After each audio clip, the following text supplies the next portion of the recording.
是他们家的很油的油感，喝起来就是觉得好爽哦。坦白讲，你看他John Glen的身材就知道他够油。我讲错话了。他应该不会看我们的影片吧？哎呦，真正贵啊，拢送给他呢哦。这个声音多少钱28500。好爽哦！什么叫30年威士忌的巅峰口感？人家告诉你，不得了哦，就它。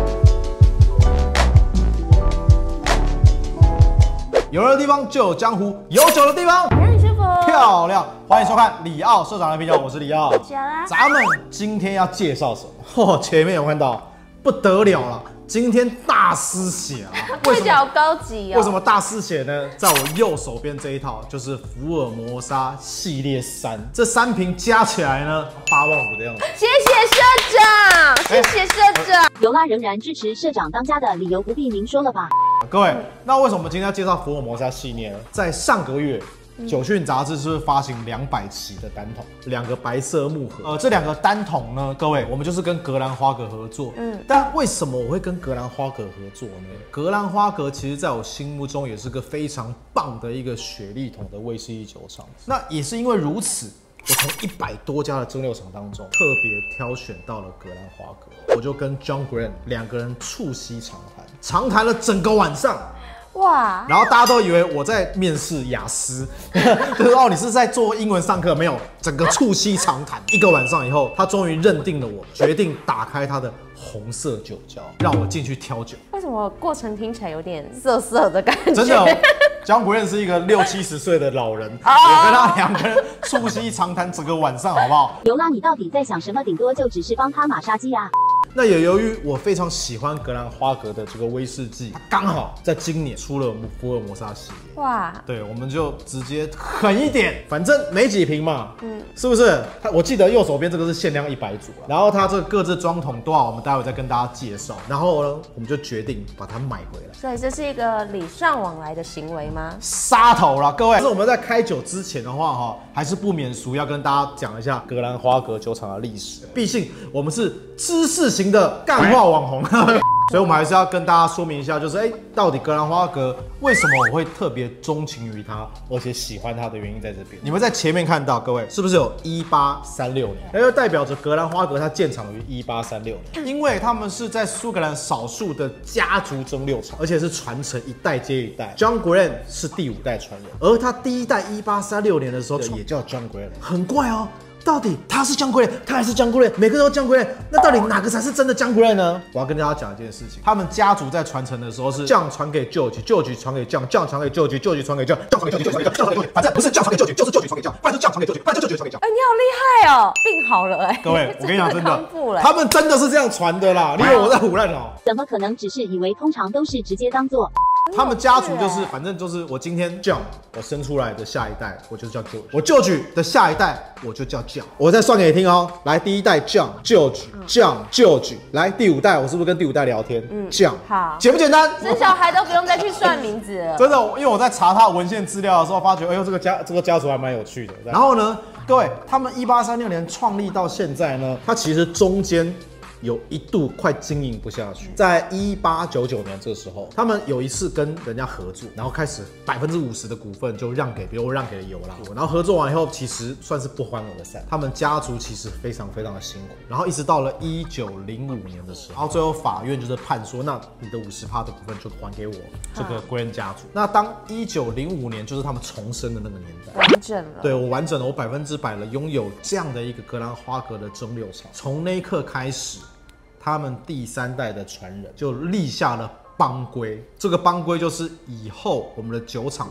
不得卖给其他人啊，吃过骨头了，只能家族经营。所以一路上整个苏格兰100多间蒸馏厂，其实少数家族经营的就是格兰花格蒸馏厂。也由于如此，所以在台湾的市场当中，你会发觉啊，这个酒款怎么水涨船高，这个酒厂怎么水涨船高，涨得很凶悍，对不对？对，因为他们是集团，他们要赚钱，但是因为他们是家族经营，他们只想要把好酒给大家，所以我觉得涨价这种事不可能发生在我们格兰花格身上。所以你会发觉格兰花格的酒款，它会比较于实在，比较于合理，你可以用合理的价格去喝到合理的酒款。哇，对，这就是格兰花格家族，而且本身 John Glen 也非常喜欢台湾。你很少看到酒厂的创办人来台湾吧？调酒师、品酒师就比较多。对，调酒师、品酒师品牌大使非常多，但是创办人来台湾非常非常少。我在想，应该是台湾酒店比较好玩，因为苏格兰没有酒店。看来他已经深入台湾当地文化交流。第三个故事要跟大家分享是什么呢？你知道早期威士忌酒厂是不是19世纪的时候都会供应基酒给所有的这个蒸馏厂去做调和使用？在19世纪那时候是调和威士忌的年代，他们也是这样去供应。可是，一直到了1950年代左右，他们就心里想说，我这样子一直提供给其他的调和威士忌用，那我格兰花格自己的品牌，我也想要发扬光大。这时候怎么办？他就从他的库存当中挑选了12年以上的酒款，这时候他就发行了叫 Family Cask， 就是家族桶系列，一共横跨了43个年份。这是在所有苏格兰威士忌原桶单桶发行，我觉得应该是年份最齐全，一直从1952年到1994年，所以你在市面上你就可以找到格兰花格家族桶。你呢？你是1998哦，你是1998出生的，这时候你也找不到1998，为什么呢？因为家族桶只出到1994而已，好像1994。对，以1994你就可以找到1994的家族桶，然后这一桶只有500多瓶而已。这是市面上库存最多的老酒，所以为什么我讲说格兰花格的老酒库存非常非常多，而且他们也可以横跨43个年份出到所谓的家族桶系列，是不是格兰花格在我讲的情况下非常厉害？很厉害，对不对？而且好独特哦。现在目前市面上的单桶威士忌库存非常非常稀少，但是他们的库存却非常非常多。其实讲真的，如果我们今天要包一个27年的单桶威士忌，你除了跟 IB 酒厂买以外，你能够跟原厂 OB 买得到吗？买不到，对不起。能够找到格兰花格，我对他动之以情，小以大义，他才把他的红色大门打开。你找不到第二家可以包30年以上 OB 的酒款。你现在目前用你的小脑袋去想，有没有30年以上的 OB 酒款，而且他愿意释出跟你合作？没有。就是格兰花，所以我特别钟情于它。然后呢，它刚好又出了这个系列，所以进入所谓的主题——福尔摩沙第3代系列。把它门打开，它的门怎么变黑色？它这一款酒呢，各位你看一下，还有这个，它也是这样拉开的，非常非常厉害。各位观众哈，福尔摩沙我刚刚讲说系列是第3，对不对？代表它前面一定有2跟1。它的第一个系列呢是在2020年出，然后呢，它一共出了4个年份。2022年12月首批发行4款原酒，一共是1987年、1994年、1999年3个年份。它在福尔摩沙系列2的时候呢，它也出了4款的单桶原酒，分别是1988跟1991跟1995 3个年份，4款原酒3个年份。今年它就出了3款单桶原酒，分别是你们现在前面看到的1991、1990跟1989，这就是他们福尔摩沙出了系列，而且他们官方说福尔摩沙系列只会出5年，他们出还剩2年，他就不会再出福尔摩沙系列，他会出台湾系列，以上是我自己想象的。不代表官方说法哈。各位，第一个年份就是1991年的系列。你看1991年，它的桶号是5608。然后呢，这款酒它的官方建议售价是26800元。可是第2批次它也有出过1991，当年的这个建议售价是23000多，所以中间已经涨了3000多块。所以其实它涨幅算小。它是2022年8月17号装的，应该是31年左右。所以30年以上的威士忌，你可以花26800元买到。拜托，算是很合理的然后呢，这款酒我们要就是准备开了它，你是不是在等这件事情？影片快10分钟，这是由拉发自内心的微笑。这是单入装、3入装，但单入装蛮妙的。你看它现在是这样子，它是这样开的，黑色木盒。然后呢，你要怎么把这酒拿出来？这样就拿出来了，这样就拿出来啦，耶！要开了吗？全新的哦，各位没开过哦。它一共装了537瓶，然后它是第111瓶，好舍不得开。然后是54.5度。它这边的所有的这个木盒非常精致，而且它的木盒是烫金的，而且它都把所有的这个资讯都写在上面。哦，这样送起来呢特别贵又特别大声哦。颜色超深沉的。来喝喝看30年的酒款，非冷凝过滤，未添加焦糖，所以它可以去观察它的这个颜色，非常的深沉，接近这个琥珀的原色。你看它酒体非常非常厚实，54.4度，所以表示它的桶陈的状况是非常非常好。看30年的威士忌还可以保有50%以上的酒精度数，也是非常厉害的一件事。这个酒款你在一闻的时候，我坦白讲，我会直接反应它就是格兰花格，它的香气会比较偏向于深乌梅、李子这个调性，它有一个淡淡的一个摩卡咖啡香，而且是深沉的摩卡咖啡香，是感觉是已经烘烤过的咖啡。你有没有觉得我的鼻子变得敏锐多了？对啊，是不是？为什么？整个大更新了。我现在是里奥社长3.0啊，知道吗？我现在除了舌头进化以外，连鼻子都进化了。真不晓得是去了医院还是去森山修炼回来。它除了刚刚这个咖啡的香气以外，它还有一点淡淡非常讨喜的樱桃香气。其实它的香气不是闷，而是慢慢的绽放出来，有层次感的堆叠出来。所以这款酒 John Grant 坦白讲，他挑得很好。有没有超越过酒讯杂志200期？我私心的讲，应该是有。没有，我觉得是不同感觉。哎呦，会说话呢，吼！毕竟我们200期已经卖完了啦，所以我爱怎么讲就怎么讲啦，对不对？我觉得跟27年比的话，它这支的风味就是闻起来又好浓郁哦。对，比较浓郁一点。比较浓郁一点。来杯，一起来品尝看看。大片油脂感，而且它嘴巴里面有非常棒的黑巧克力味，在你的嘴巴一直流动着。它有一些比较清新淡雅的豆蔻，而且黑胡椒。哇，你现在连豆蔻都喝出来了，真的是3.0版本。我也觉得突然变了一个样子，让我有点受不了我自己。观众也受不了你哦，不意思是受不了没有你。余韵非常非常悠长，一直走到这边，然后呢到这边就停住，然后在你嘴巴里面一直扩散出来，非常非常厉害，非常非常了得哎！你知道30年的口感，我们常常都讲一句话，不要吃桶过重，但它没有，它刚好是在最巅峰的那个时候装瓶。什么叫30年威士忌的巅峰口感？人家告诉你很不得了哦，就它。对啊，我觉得它的酒体算是比较油脂感厚重。然后你这样一喝下去的时候，我觉得好像喝了一口很浓的巧克力，会有点可可，是摩卡咖啡，而且烘过的，精准吗？咖啡香，是不是精准？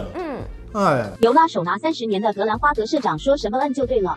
在接触空气的时候，它的那个香气层次感又更加的分明，然后好像可以感觉到一点柑橘比较活泼的调性。这支酒真的有那种老酒深层的风味，然后又带点淡淡的一点那个木质香气，然后去交错。但它木质不会太多哦，对，它木质没有太多，但是那个淡淡的那个木质调性，它有慢慢的绽放出来，所以它的那个层次非常鲜明，然后它的平衡感也非常非常好。而且我认为用滑顺来形容这一款酒不足以形容它，用滑顺太随便，要用丝滑般的口感，就好像人家吃丝袜一样。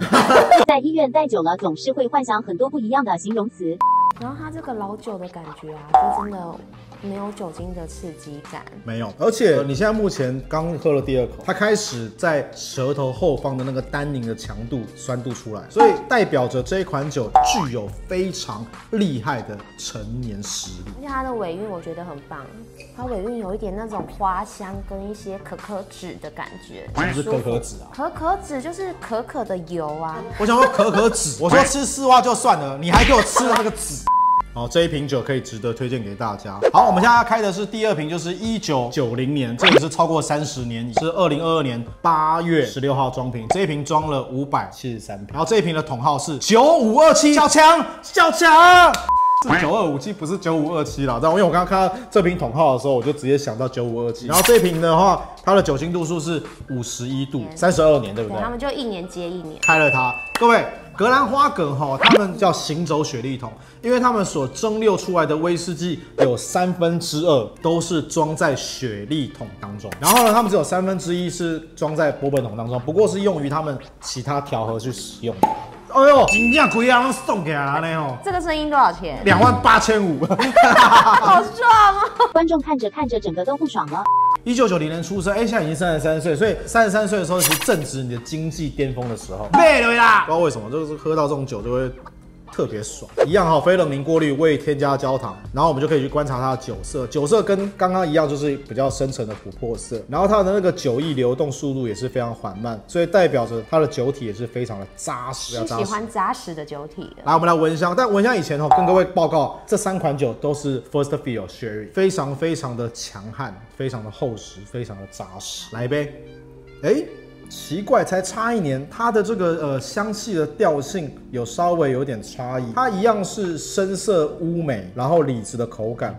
但是它却带有一点点的一些比较花香调性，它的香气比刚刚那支稍微轻盈一点，它们都还是厚重风格。但这一款酒一闻的时候，它的奔放度又比上一款要更加的奔放，然后呢，它的层次感又更加的鲜明，多了一点香草味。有活泼一点的感觉。对，我们刚刚上一款1991，然后它又比它老了1年，但是它却比它又活泼一点，那不就是所谓的老顽童吗？越老越活泼，这就是什么？不输贵，老顽童是讲袂听啦，它是不输贵，风度翩翩。然后它虽然50、60岁了，但是它还是保有它神采奕奕、年轻风格那种感觉。我觉得社长你讲干话好像也有提升哦。我讲真的啦，没有胡乱好。您现在看见的是里奥市长3.0虎烂的文采并茂不着痕迹。你看到一个50、60岁的老人走在路上，他不是提着红白塑料袋，他反而是穿着花衬衫。像我老了以后，我应该也是穿花衬衫、花裤子在路上走的。来，蚊香刚才闻香过了，对不对？香草，然后比较偏向于这个花香调性。来入口喝喝看。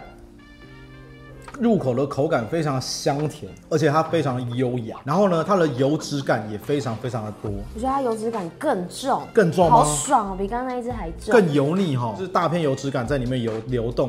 这真的是格兰花格它特有的调性，就是够油啦。我觉得好像在喝油的感觉哦，好爽哦。那油里面就散发出来这一些巧克力啊、柑橘感啊，跟一些清雅的花香。感觉它就是比较贴心，这个温暖贴心，就是它已经是50、60岁的一个，虽然是30年，但是在于人类的年龄大概就是50、60岁。那50、60岁的这样的一个人呢，他就是富有丰富的智慧，然后你跟他讲话的时候，都会感觉他有非常温暖的感觉，然后他有走过很多人生的历练，感觉喝下去，这个有历练感。然后呢，怎么又这么活泼？就代表他玩世不恭。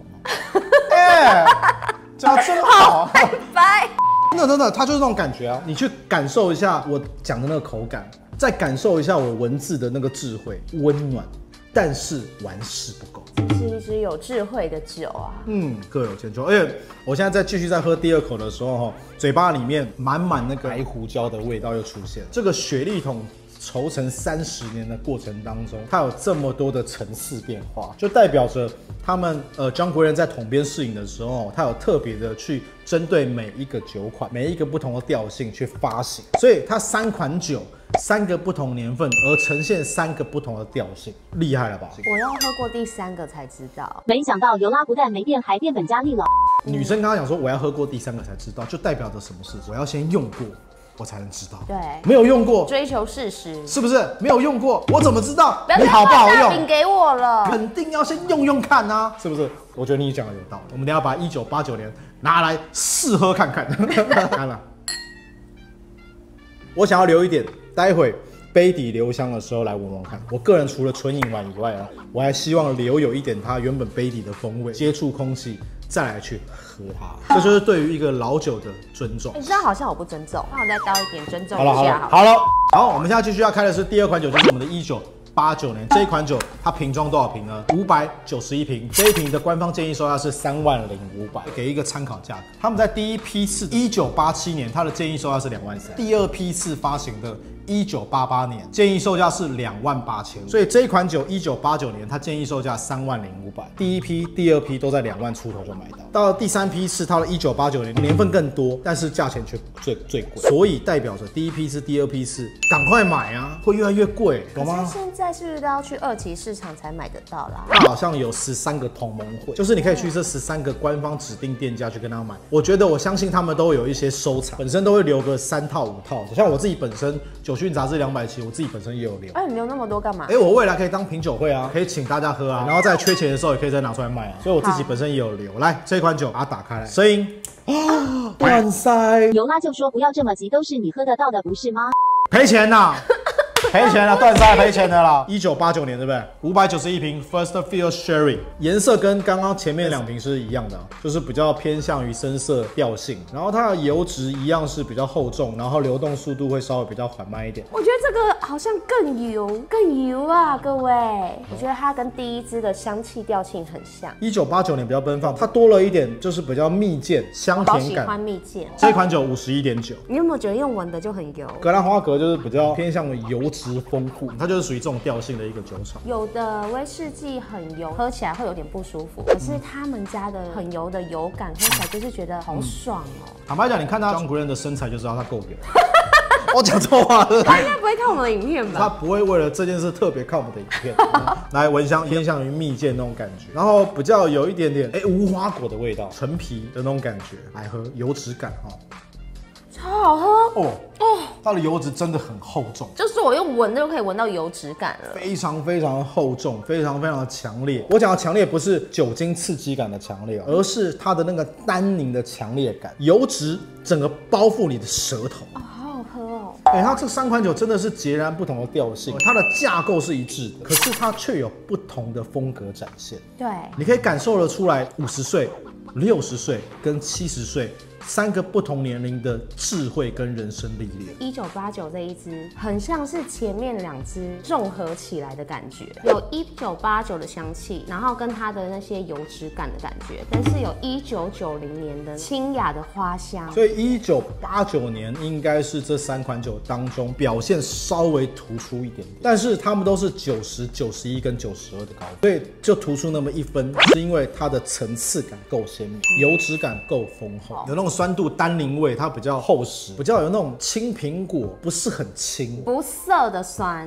对，不涩的酸。你喝一口，然后你在嘴巴那边拉拉，舌头两边的那个酸度好舒服，超棒哦，很不哑关坦白讲，它的调性非常非常棒，所以介绍给各位3款，就是在市面上30年以上非常稀少的，这个单桶原酒，而且是福尔摩沙第3系列，未来会出第4系列跟第5系列，23500、25000，然后一直到3万，这个整套买下来大概只要85000块，所以其实坦白讲，我觉得还非常划算，非常合理。而且我觉得这3支酒就是循序渐进这样子喝下去，你会觉得超有趣。对，一套是用来收藏，一套用来喝，然后拍 FB。谁钱那么多啊？而且拍什么 FB？ 要炫一下哦。FB 是什么啊？你要喝醉了是不是？不能再喝下去了，知道吗？拍片职业伤害。哪里伤害到哪里？伤害到我们的 heart， 还有我们的 tongue， 还有我们的 mouse。会讲英文了。那个秦世林曾经说过你大概30分钟后就会开始烙英文。